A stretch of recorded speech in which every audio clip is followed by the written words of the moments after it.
Welcome to On the Edge with April Mahoney Brains. Here, this is the spot where the conversation is pointed, the guests are sharp, and the responses are never dull. Welcome home, Brains.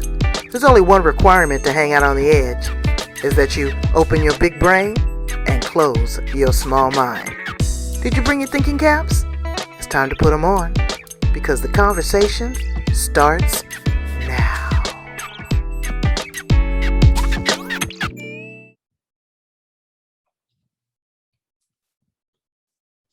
TJ? Hey. Teejay Dowe, correct?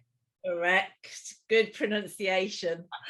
Well, Brains, she's popped in. I got to turn it around. Y'all know I get it confused. She popped in from over in the UK. She's doing some great work and so timely. You know, TJ used to be a former pharmacist. Now she's turned coach. She's had a podcast for 2.5 years over in the UK. We're going to talk to her about that. Her focus now is on young people, tweens, the teenagers. There's so much going on with them, you know, and people, that's a lost generation sometimes. Between the ages of 8 and 16, you don't know what the heck is going to pop up. They're going through puberty, a lot of peer pressure, body image, negative self-talk, the pressure from their parents, school, COVID, drugs, sex. Oh my God, the list goes on and on. She's written 2 books, and now she's about to launch the 3rd. We're going to talk about that. I'm so proud of her. And her goal is to touch 10 million. You hear that, Brains? That's 2 commas and 6 zeros.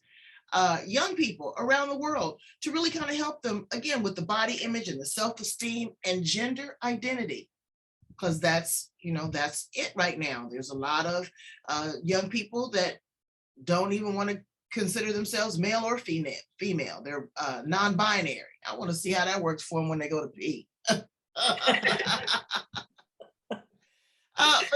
then how are the parents receiving that?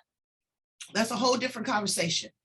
You know, because they don't know what's going on and they've got the grandparent issues. You know, it's all about them. It's not about your child's journey, but you have to understand, parents, that we are the vessel, okay? And the child is the vehicle, and they have to drive their own course. So TJ is going to help us identify that. Welcome to the Edge, Teejay Dowe. April Mahoney, it is an absolute pleasure to be on the edge with you. Well, I love it. I love it because, you know, we're teetering back and forth like on a teeter-totter. So tell my brains a little bit more about you that I didn't tell them so that they know what they're in for. Well, in for lots. I think we're going to cram it into our conversation today. Where it started, how I got here, why I changed my profession, why on my photograph the brain thing is the wrong way round, because sometimes we end up the wrong way round, don't we? Back to front, upside down, but you know what? Down. Inside out. Yeah, our brains are the most incredible thing that we have. And if we can teach our young people to use what's between here and here, then their brains will turn it around for them and work it out. They are an incredible generation. And so my life's journey, I never, ever, ever thought that I would work with young people, had no aspiration or inspiration to, until life decided, that's what you think. I had a conversation with somebody and actually said, you want me to work with young people? Absolutely not my thing. Do you have young people? Do you have children? I do, April. Yes, I do. I have 2 young people. They're not that young, actually, young adults. My eldest daughter is 37. Oh my gosh. My youngest daughter is 23. So a big gap in between my 2 girls. Wow. But that's beautiful. That's beautiful because you're able to relate to them. You know, my daughter is 33 and we hung out this past weekend and we partied like rock stars. Okay. She was cool. I was cool, but it is because of the upbringing. It is because of what you've poured into them. And it's because of the drugs they're not putting into them. I want to go back to a little bit of your work with a pharmacy because as a pharmacist, you know, now it's so sad. It used to be kids were mischievous. They were rambunctious. They were just bad. But now they're being, quote unquote, labeled, diagnosed, and drugged. Yeah. And because they want, here in the United States, sometimes there's 30 kids, one teacher, no teacher's aide, no support. And you've got at least 5 to 6 of them that are showing up and showing out for whatever reason. What's your perspective on that? So here's my thoughts about that. It probably will be a bit random and all over the place, but I became a pharmacist because I wanted to help people. That was like my motivation. I left school at 16, had no confidence and self-esteem, didn't have any vision direction, and stumbled into a role in pharmacy. My second day, April, I met my boss, and she took an instant dislike to me and bullied me for the next 8 years. That was not good for somebody with no confidence. Wow. Yeah. But the thing is, in all of that, the opportunity to go off the rails has always been there, but drugs were not the thing that they are today, and not so easily accessible. Illegal drugs, I'm talking. But my experience within the pharmaceutical industry has been that, well, I'm going to get on my soapbox now. I wasn't intending to, but hey, why not? Preach, baby, preach. That's what we do. I do not believe we have a generation of young people that were born deficient of methylphenidate, lisdexamfetamine, and all those other drugs that they've been given because they've been labelled. I do not believe that we have an epidemic of mental health disorders. I believe we had big pharma, a multi-billion-dollar a day industry that creates these things because, of course, they have the solution. So unfortunately, we have a generation that are being fed mental health awareness. Now, there's nothing wrong in that, except that it's a double-edged sword, isn't it? When we campaign for mental health awareness, it brings an awareness of, oh, I think that sounds like me. And we can attach labels to ourselves. So our kids are growing up that it's okay to be labelled. When you're labelled with a disorder, it becomes your identity and you have to step into it. Right. And what are we promoting? A generation of young people that say, do you know what, it's not my fault. It's not my fault. I have this disorder and therefore don't have to take responsibility for myself. I don't believe that's true. I don't believe that's true. I don't believe it's true either. And you know what? The parents go to these quote unquote professionals, psychologists, psychiatrists, churches, and they feed into it. Correct. They feed into it instead of researching it and really looking at who your child is. Now, my child, I'll use her as an example. I hope she don't come in the room. She's going to be like, I'm not a part of this interview. She was about 7 years old. And I would get these notes from the teacher saying, Chanel is not disruptive, but she's not paying full attention. And, I'll be doing something and she'll get up and she'll go play with the turtles, or she'll go look at the bird, or she'll go out the window. And I'm saying to myself, and so maybe she has an attention deficit disorder. And I'm saying, well, I'm not noticing that here at home. She's, very in tune and she connects and all that. It was her reading. It was her reading. She had a reading challenge. I had the same reading challenge. And so I talked to her and I said, well, Chanel, why am I getting all these notes? What's going on? She says, well, mommy, she says, the other kids read faster than me and better than me. And I turn the pages, but then the teacher asked me a question and I don't get it. Of course, because she didn't read it and she didn't comprehend it. I didn't understand. How do you know what you don't know? Exactly. Yeah, exactly. April, they go to school and then they learn that our value is our academic ability. That's not our value. That's not our worth at all. And so we have kids that have natural strengths, gifts, talents, and attributes being judged at the same standard. It's like comparing a delicious green crisp apple with a tangy orange. It's not, Exactly. And so comparing is despairing, and then they're like, oh, maybe I'm not good enough, maybe I'm not fast enough. I had a young lady in here the other day, and she said, TJ, I really actually am quite intelligent, but the teachers put me on the spot and my mind goes blank and I can't think fast enough. And then they're like, oh, I'll go to the next person. And it leaves me feeling really stupid, but I'm not stupid. But now I'm really anxious about, gosh, I hope I don't get picked on in class. And so now she'll be labeled as having high anxiety when that is not what's going on at all. Right. You're creating the anxiety. You're creating that environment. And so what I had to do is I had to step back and say, wow, okay, what is this? So we started to read, and I was saying that she couldn't, make the sounds phonetically. She was having a hard time. And I put her in a parochial school. Of course, there's, smaller class sizes. However, they were doubling up the 4th and the 5th graders.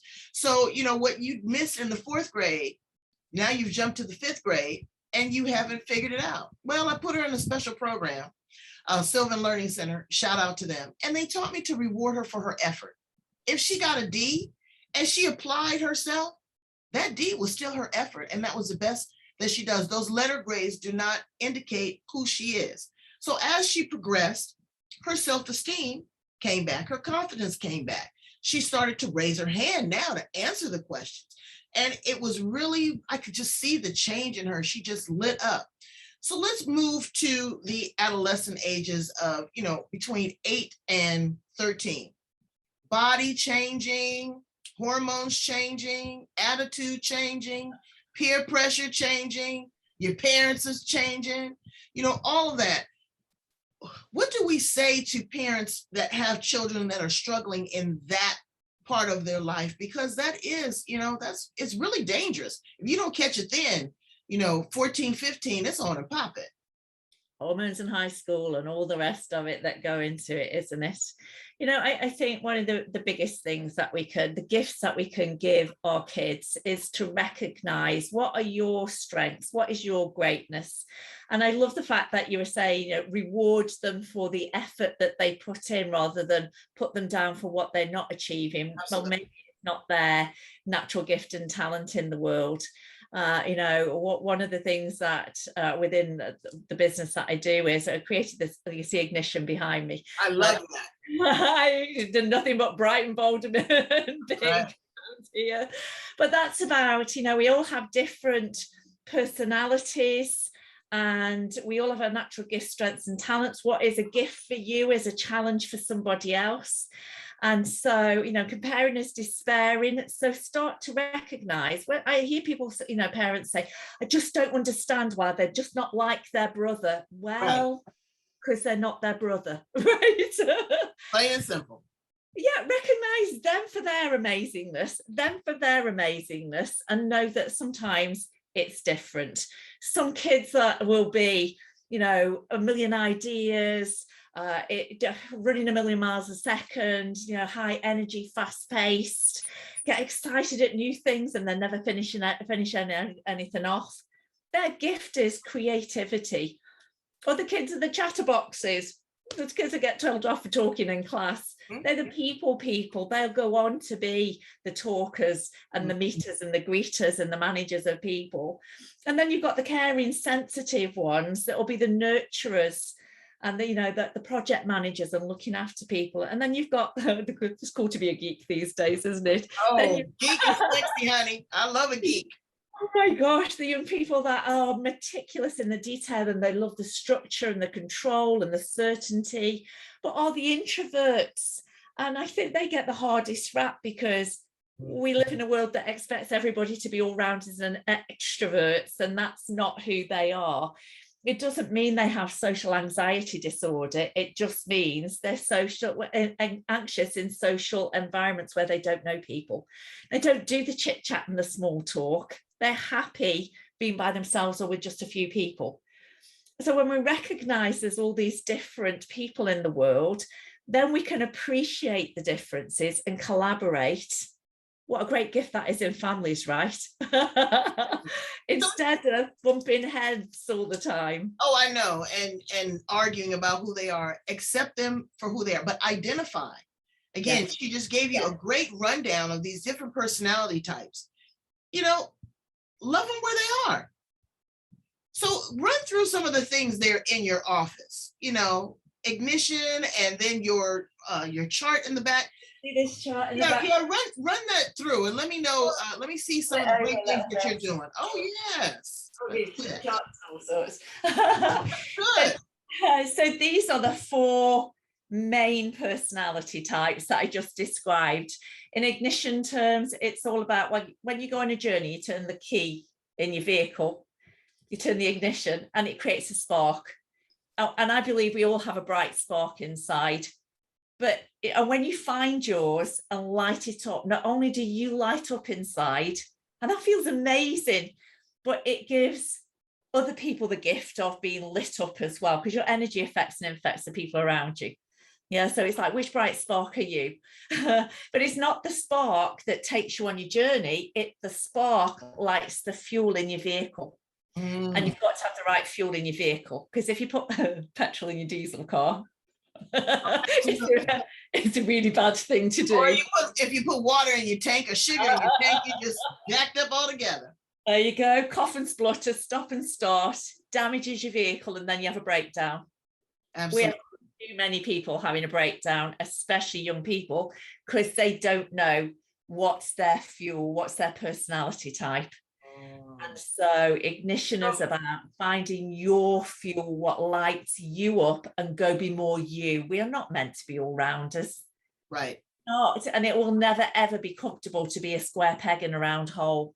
You've got to find a square hole for a square peg, a round hole for a round peg, and a triangle one for a triangle one. So when you know who you are with those different personalities, so based on a compass for vision and direction, Nova in the north, the high energy, fast paced, exuberant in the east, the people, sensational because they are, right, using their senses to navigate the world down in the south, and wise fuel over in the west. That's the detail and the control and the structure and the certainty that they bring.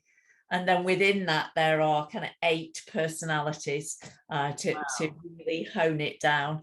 But when you know who you are, you know what's flow for you, what lights you up. April, the most brilliant thing is when you are in flow, you cannot be stressed, you cannot be depressed, and you cannot be anxious. So that gets rid of 90% of our mental health challenges. Right. And you know what, parents? What I'd like for you to do is to reflect on your personality type. If you're high energy and you have a child that's more subdued, try to balance that out. Don't try to bring them up to where you are. Maybe you want to go down to where they are. Have a conversation on their level. Understand your personality type. Work with someone, programs, great people like TJ that can help you mirror that and bring some cohesiveness to the family instead of combativeness all the time. Let's talk about the overachiever. There are some kids that are just out there. I worked with one client that's on my show. She works with 4 and 5-year-old geniuses. Nice. And their philosophy is to unschool. They give them what they need instead of giving them academia that is boring to them, that they already know, that's not challenging them. So again, work with your educators to see where your child is. There are strengths. So don't tell me that my child is a complete failure because you're lying to me. I want you to focus on the strengths. I'm sorry, go ahead. I was in a school delivering an assembly for a high school, and I'm talking about natural gifts and talents, and everybody is a genius. And Einstein said, the whole fish quote, you expect judge a fish by its ability to climb a tree and live its life feeling stupid. It's so true, isn't it? We do that with academic standards. So I'm talking about, we all have natural gifts, strengths, talents. We all have genius inside us. Einstein said we're all geniuses. We've just got to find which one is us. And there was a girl at the back of the hall. There was about 300 kids in the hall. And she's like this. And like I said, I can see you. I'm coming to you. I'm not ignoring you. And she's like, miss. And I said, go ahead. What do you need to say? She said, you keep saying we're all geniuses and we are not. And I said, That's not my view of the world. Why do you say that? She said, well, in this school, we have a gifted and talented program. And if you're not in the top so many percent, then you are not gifted and talented. So not everybody is gifted and talented, miss. That broke my heart. And I said, I have to disagree with you, and I have to disagree with that school policy, because you all have natural strengths, gifts, and talents. You are a genius, and don't let anybody else tell you any different. Wow, that is, I had a guest on my show that talked about the gifted child and really what a challenge they feel and how they feel because they are quote unquote gifted. There's this expectation of them. Yes. It's very, very different. And I never really thought about that. I said, oh, well, these are the super smart kids. And, yes, they're isolated in a way because they're separated from, the general population of other kids at school. There's different programs that are going on. The other kids think that they're super heady, super smart. They don't want to be their friend. It's hard for them to get dates. It's hard for them to have, general conversations because people don't, they think that they're above them. So it's very, very difficult for gifted children as well. It's not, it's not cookie cutter. It isn't. And often, April, those gifted children get such a lot of attention and hype, and they're given such significance. And then as they get older and the stakes even out a little bit, they're catching up with some of the peers, and that attention goes away. A lot of them really struggle with that and end up, just completely on a self-destruct. If you've ever watched one of the programs, I sound a bit sad now, one of the programs that I love to watch is Intervention. Oh, yeah. Okay. All right. Because I love this whole human behavior, what makes us tick, what's driving those addictions, etc., from a human point of view. And quite often it's people, adults who, as young people, have really been very gifted and been the center of attention, and people have had such high expectations and there's been such pressure that they just cave under the pressure and they just go into self-destruct. They do. And I had another guest on my show that is working with very high-end executives with overachiever syndrome. Yeah. So Brains, just because you're super smart and you got a whole lot of money, that don't mean that you don't go off on a trip. And sometimes that trip is not worth the gas. Correct. So you have to identify and say, you know what? I may have this talent, but what else do I have? Where do I need to level out? Who is my circle of influence? Who are people that appreciate who I am when I'm not in this heady space? Let's talk to the peer pressure and the adolescence and the body issues. Oh my gosh, body image. Well, let me tell you, it's different, Brains. I'm just telling you from my experience. Mostly the Black culture, we don't have the quote unquote eating disorders where we starve ourselves. We eat up every damn thing. It's overweight. So it's a lot different. But what I'm seeing, and really, really mortifying, my daughter had a friend that went through this, is the cutting. Oh my gosh, yes. And again, the bulimia and the anorexia and the purging. And, I'm glad that companies like Dove, shout out to Dove, I worked for them for a little bit, that are having these campaigns where you're having fluffy girls and thin girls and, dark girls and girls with skin disorders as a part of your ads and your campaigns, because that's real life.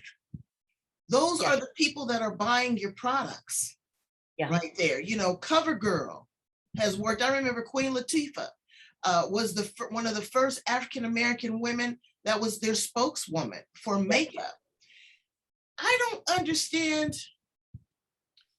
I don't know. It's depression. I don't understand what happens at such a young age that just really destroys them. And again, it's got to be the outside influence of, oh, she's fat, or, did you see her in this, or did she see her in that, or, she doesn't have any new clothes, and all that kind of stuff. That really does it to you. And parents say, well, don't let that affect you. Well, it does affect you when you got 10 or 11 kids saying this to you every day when you come to school. Yeah. And then you come home and you look at yourself and you say, wow, this must be true because this is what I'm exuding. What do you say to those children? So, you know, April, I did part of the podcast, we did a 5 episodes on body image, going back to like, who set the standard that everybody is now comparing themselves to? Where did that come from? And so back in history, the different cultures, some were thin and slim and some were petite and pale and others were voluptuous and that was beautiful in their culture. And then we get to the 1820s and you know what? A gentleman, a gentleman named Charles Darner Gibson created a pencil drawings of his composite images of the ideal woman. So in the 1820s, we had the first fake images of, in that world, what was the ideal figure for a woman. And it wasn't even based on one person. It was based on bits of all sorts of people. His pencil drawings then became in the magazines and the newspapers. And that was where it originated. Where did the thinness in the hourglass come from? Corsets. Oh my gosh. Change history. That was the hourglass figure. And the discomfort. I mean, people broke ribs and passed out. Oh, still. The hourglass figure. You know, you see some of these celebrities right now. They call them body shapers. Whatever. I call them body stranglers. I know, yeah. I like to be comfortable in my clothes. Thank you very much. To wear my clothes, not them wear me. And then, you know, you have the full-figured kids that are just genetically built that way. Their grandmother, their mother, they're just thick. Yes. And then, of course, we get into modern media, etc., the glamour of the Hollywood stars. Did you know that even in the 1950s, the images in magazines were already being airbrushed? Really? Yeah, correct. 1950s. I found loads of examples when I was researching for body image. And then, of course, it escalates, doesn't it, into TV. It's like, how much exposure are we getting from the magazines to the big screen, to the screen in our own homes? And then, of course, the advent of airbrushing and Photoshop, and then cosmetic surgery. But they were the domains of the celebrities until this happened. Right, right. Internet, the accessibility is what's really escalated it. Right. Just seeing, or now you can, you know, filters and Photoshop is not a thing of the celebs, is it? It's on your devices. It's on Instagram. It's on, you know, every app. And so now all of the images that people are looking at and comparing themselves with are not even real, because they've been airbrushed and they've been filtered and they've been tweaked. If you look at some of the I have a little challenge for people out there. Google Instagram influencers and what do they really look like? And you will be absolutely shocked. You don't even have to do that. You know, you can Google me before I put my makeup on. You know, it is what it is. We all want to enhance our beauty. We always want to look different. But what really scares me is when, you know, you are allowing your daughter to get at 14 breast implants, you know, or if she has a nose, yeah, I get braces, you know, okay, because that's got a lot to do with a lot of things. But, you know, when you're allowing them to, they're doing things like even changing eye color. Oh my gosh, it is just like worse and worse, more and more and more. And the thing is, it's not an outside fix, it's an inside job. Right. Because it doesn't matter how you look and how much money you spend.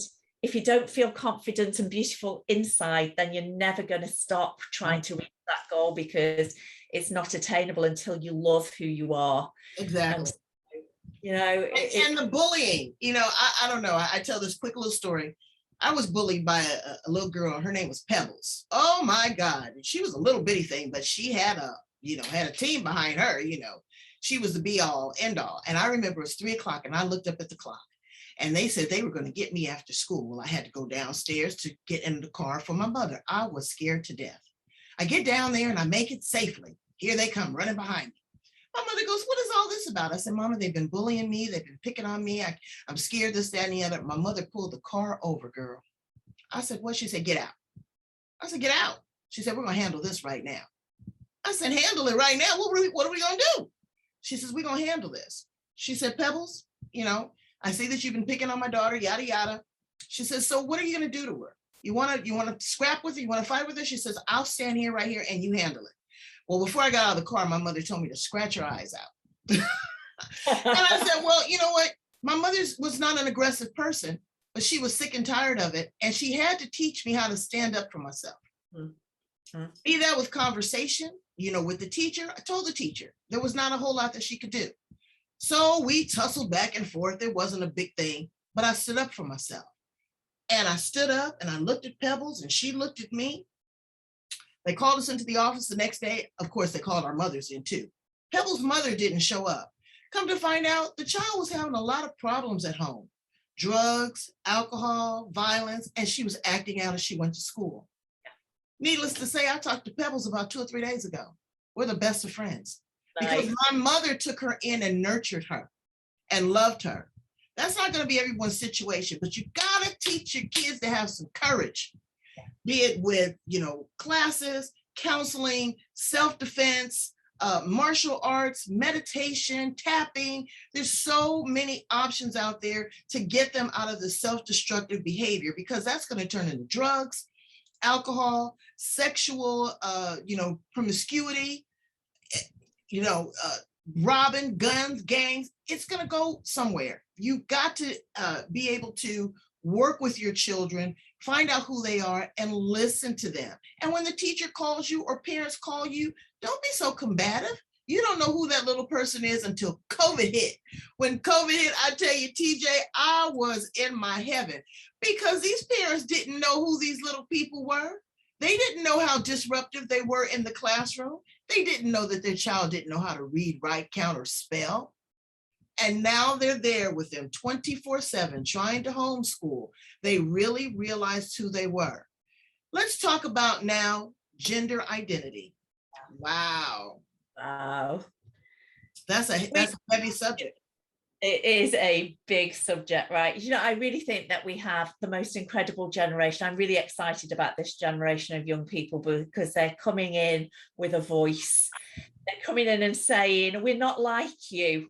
We are going to be neurodiverse. We are going to have our voice. We're going to have purpose and passion.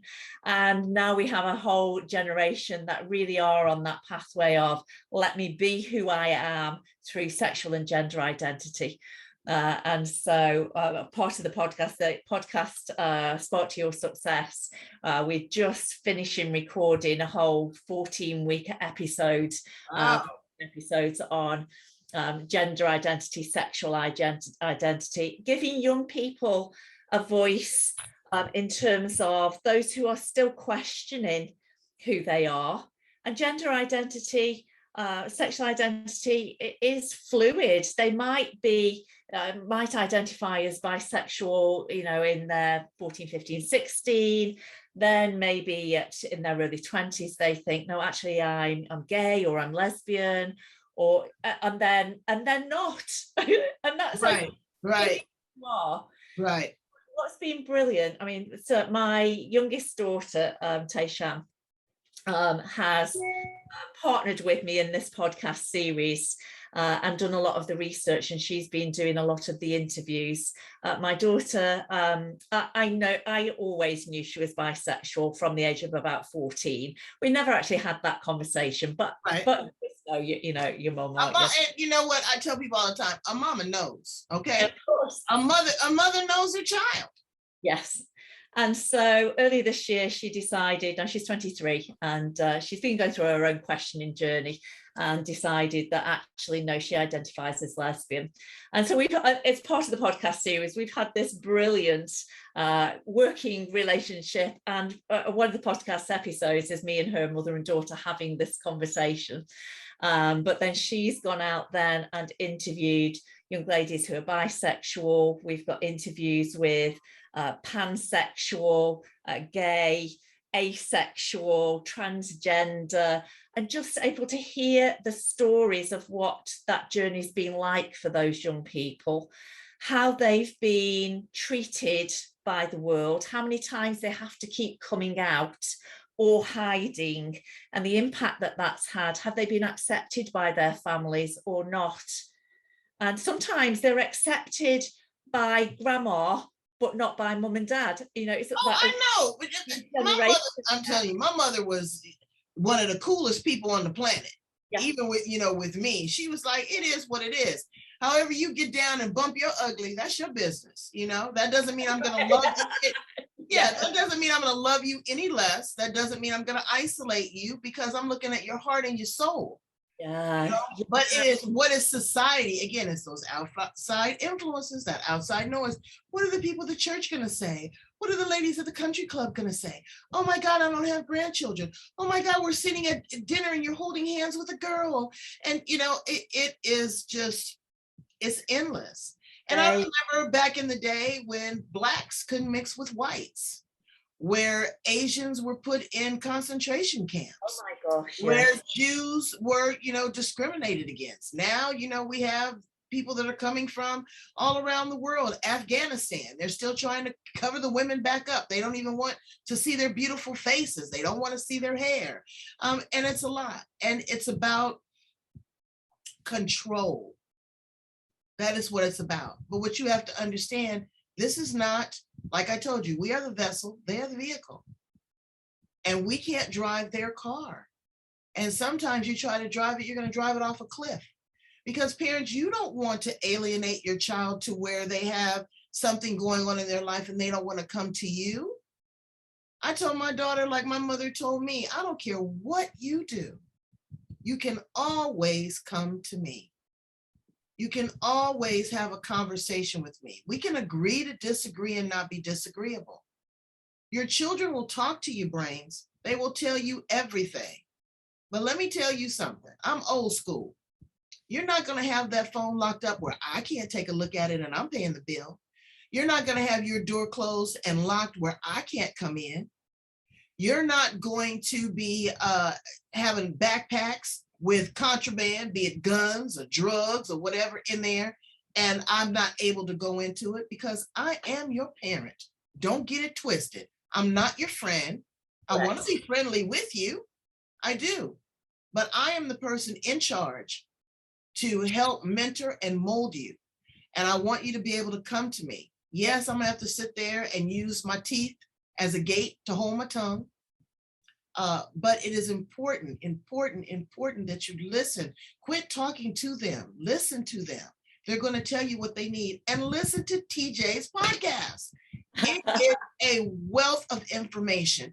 In closing, tell me a little bit about the premise of your podcast, what your goals are, and how to get in contact with you, because I'm telling you, it is on fire. It is on fire. You are awesome. Well, my podcast is a spark to your success, and it is. I want to make sure that as many young people and parents have the opportunity to understand that we all have this bright spark inside, and how do you light it up? So it is episodes on mindset, mind, body, soul. We've done series on ignition and who are you. We've done series on sleep and nutrition and all those important things. We've done series on lessons from the animal kingdom that we can learn from. But I think my favorite series and going forward is really giving young people the opportunity to have a voice. With body image is massive in terms of the damage that it can cause. So let's give people the opportunity to have critical thinking so that they can question what's going on around them, not just accept it. And so it's inspiration, a little bit of positivity, inspiration and insight. The next series, as we said, is gender and sexual identity. The series after that, I want to talk about gangs and knife crime. Knife crime in the UK is, oh my gosh, you have guns, we have knives, and it is horrendous both ways. You know, inspiration, mindset, understanding what drives you, so that young people can take control of their own, leading their own lives, step into their greatness and be the amazing people that they are, and that parents can understand. I think you said two things there, April, that really resonated with me. Your young people will open up to you as long as they don't feel judged by you. The moment that you judge someone, you lose the ability to influence them and appreciate their gifts, because you know what it's like when you feel judged. You go like, who the hell are you to judge me? You have no clue who I am. Right. Shut down, right? That you can't influence somebody if they're shut down. They won't open up. So we have to stop judging our kids in that way, making assumptions without asking them. But we also, what you said, I'm your parent, I'm not here to be your friend. Right. So rules, boundaries, discipline. Absolutely. Create self-discipline and resilience. So those two things have really got to go together. And we talk a lot about that in the podcast. Oh, I got goose pimples. You are the business. I'm so glad I found you there in the UK. I wish you were here, girl, because we would have the best time. And I gotta get the number to your nail lady, because those nails is working me overtime. Yes, do it, Diva, do it. All things big and bold and bright. Right. And you are there, a shining star. Well, thank you so much for being here on The Edge with me and my brains, the place where the conversation is pointed, the guests are sharp, the responses are never dull, and the kids are happy and healthy because of great people like Teejay Dowe. Brains, I need you to go in and subscribe, okay? Because we got some heavy stuff going on. I want you to subscribe and listen to TeeJays Podcast. I'm going to put all of her information at the back part of this interview. Contact her. She's in the UK, but she works virtually. Point and a click and away. And bye. See the book. Yes, put that up there. Okay, The Spark to Success. You can get that on Amazon, correct? You can. And it's at a special launch day price for the next week. So wow. Well, I tell you what, maybe I can get her to send me a book, and you can also win a signature mug. Cross promotion. Right here on The Edge, because we want people to do it. We want you to feel it. We want you to touch it. We want you to be it. Thank you so much for being here with me, TJ. Be my pleasure, April. Thank you. Best. Bye, brains.